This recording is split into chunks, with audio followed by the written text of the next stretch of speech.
So in my listing presentations, I never ask who I'm interviewing against because I don't care, because I am my only competition. So never ever, it does not matter who you're competing against for a listing appointment. You show up, you do your thing, you present yourself, you come prepared, and you win the business based on who you are, not because who you think they need you to be based on who they interviewed. Like, don't do that.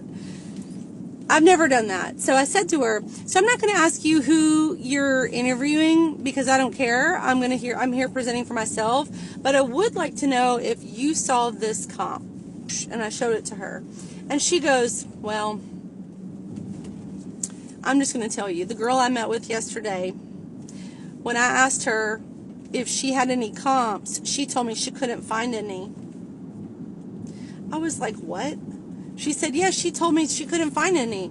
I said, well, what'd she say about the price? And she said, well, she said we needed to lower the price. And so I said to her, meaning the seller says to this agent, what's your justification for wanting to lower the price if you don't have any comps? I said, stop it right now. You said that?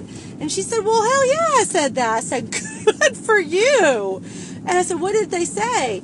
And she said that the agent was like, well, I just think you tried it at that price, and just, I took a look around, and so my seller was like, took a look around, and she said right then and there, it was a no. It was a no. If you can't come prepared to sell my house, no. And I'm thinking to myself, I do a lot of listing appointments, and I could really go into some details about the caliber of what. Anyway, so that's all I'm going to say, but please be prepared when you go to a listing appointment. So if you're going to a seller, if you're going to go list someone's house, guess what they want to know? They want to know what's selling around them, what's the price per square foot.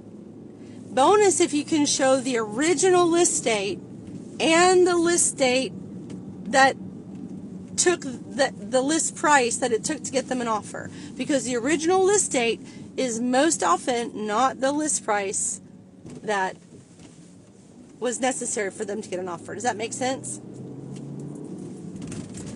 Lord have mercy. My head is blown right now. So then I said, hold on.